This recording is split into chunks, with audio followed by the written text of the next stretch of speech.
Nation. I'm Brad Pomerantz. Ken Young is joining us. He is the superintendent for Riverside County, which has been making news lately, national news, I must say. And I want to go back before we talk about a recent trip you took to Washington, about the first trip you took to Washington over the summer. Tell us about what happened over the summer of 2014. Well, Brad, we received a phone call at Riverside County Office of Education asking if we would be willing to bring a team of people from our county and come back and participate in a working session that the U.S. Department of Education was having, geared around increasing the number of students that are eligible to go to college, that are prepared to go to college, and complete college, focusing on the importance of getting post-secondary education in the emerging global marketplace. And apparently you impressed. What did you do that was so impressive that brought you back? Well, I think a couple of things. I wouldn't say it's me, but it's what's happening in our Please. county. We have a very strong focus on getting kids graduated from high school, ready for college, ready for career. And so we have been pushing that out there in several different ways, pushing things that have to do with preparing students in high school and earlier to be successful once they leave high school, helping students understand how to navigate the pathway to get into post-secondary education, and then helping students be prepared for that by reducing the remediation rates that we have students typically experience in post-secondary. What about navigating the financial commitment? That could be the trickiest. Right. So when students get ready to go to college, most of them need some financial assistance. Some of them need a bunch. And sometimes there's perceptions that they may not be eligible for it, or it may be a lot of work to apply for it. I think there is a perception, sir, that if you're in the middle class, that you won't be eligible. And you know, the middle class is a broad definition, and in California, you know, we simply make more than other states, and yet we're still in the middle class because it's more expensive to live here. So there's some confusion behind that. Yeah. So some of the myths are, which are incorrect, is that my family makes too much money. Right. And that's a myth. The other is that it's too complicated to fill out, or my grades aren't good enough to be eligible for it. Those are kind of the three big common ones. And I would say that through a process that we're pushing right now, through the Student Aid Commission, it's a batch upload process. It'll be much easier for students to apply with just their GPA and some very basic information. It takes about 30 minutes to fill out the form, and then they can apply for financial aid.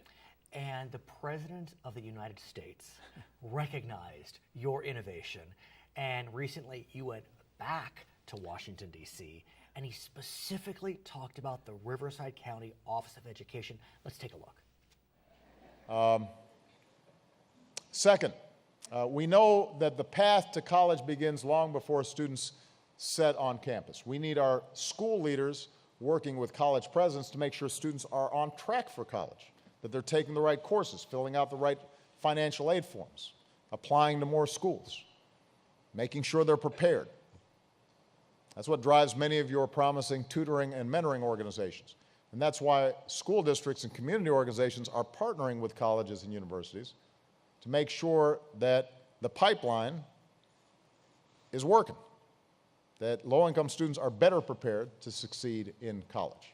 So the Riverside County Education Collaboration in California has set a goal of increasing FAFSA completion by 30%, and they're working to ensure that fewer students need remedial classes when they get to college. Third, we know that a lot of young people, especially low-income students, need a little more support and guidance as they prepare for and apply to college. Sir, that had to have been a tremendous thrill to hear the President say the Riverside County Education Collaborative coming from his lips. Yeah. Well, those of us who were back there from our group were stunned. We were not expecting You did not know he was going to call out Riverside County. We had no idea. So tell us more about what he and his education experts have seen and why you got that mention. Well, we're bringing together 4 school districts in the county with almost 100,000 students combined. We're bringing together 2 universities, 2 community college districts, and we're bringing together City of Temecula and the AVID organization, along with the College Board. And we're working together to increase the student preparedness for post-secondary, student access to it, and student through financial aid and by applying to enough universities. You know, one of the problems is a lot of students only apply for one college. And I recently went to a seminar at my eldest daughter's school, and she's a 7th grade, and so it's a little early, but it is remarkable how I think, especially in California, we have this notion that you have to go to a top university, you have to go to a top college, and you know, there's a lot of talk about the UC system. It's getting more expensive, it's getting more competitive, when the reality is, sir, you know as well as anyone, there are some outstanding institutions throughout the nation that may not be the top, but the education you can get is remarkable.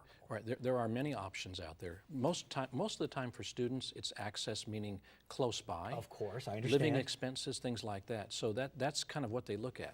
But there are a number of public and private universities and even community colleges. In fact, for most of our students, the initial pathway is community college. You mentioned public and private universities, and I've learned something recently that, surprisingly enough, with the cost of public universities rising, private universities are becoming more affordable, which doesn't make sense, but the reason is they have bigger, more significant financial aid packages. Yes. And so you shouldn't ignore privates. You know, when you see that big sticker of $60,000 a year, it may not be $60,000 for you. One of the things I would recommend for students is when they're looking at applying to college, they'll typically talk to their friends and say, where are you going? And they're interested in that, or they've done a field trip. But my suggestion is that they apply to 2 to 3 colleges minimum. At least. At least, because if option A doesn't pan out for them, then if they don't have other applications in, they've lost a window right there. So tell us more about the FAFSA application and what Riverside County is doing with regard to the free assistance for the students. So what we're doing right now is we're spending time orienting and training our high school counselors, secondary counselors, so that they can fill an important role in this process, because they really are the driver, the motivator that will help students be successful in this. So through the Financial Aid Commission, we are able to do batch uploads, which means that all the applications can be done. They don't have to be done manually. It's done with a very data-driven process. And they can batch upload, and then the counselors can see which students have applied and which ones have not. And then they can get those reports weekly. And then they can target the students who have not applied, and then encourage them through the teachers, through their own individual meetings with them, communication to the parents, emails, whatever they're going to use. They can target students and follow up on it on a weekly basis. What about the question of college debt, though? We know college debt has been really a scourge on our society over the last decade. Are these financial aid programs through FAFSA, is it loans, is it grants? Yes, it's a combination. The Cal Grant is probably the most common one. Right. And that's the one that is probably most appealing for the students. That's the one that provides the least financial risk for them and provides the most opportunity for them to be able to pick a college that really they can tailor their applications to. And we're in the midst of college season. Yep. My daughter, I mentioned her again, she's in a 712 school, so she has friends that are getting their acceptances, but also are still applying. Right. What would you recommend as the superintendent of Riverside County and the father of 6, if I can say that out loud?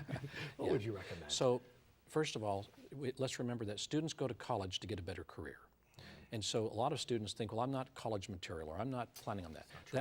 They just need to realize that post-secondary education should be on everybody's radar screen, education beyond high school.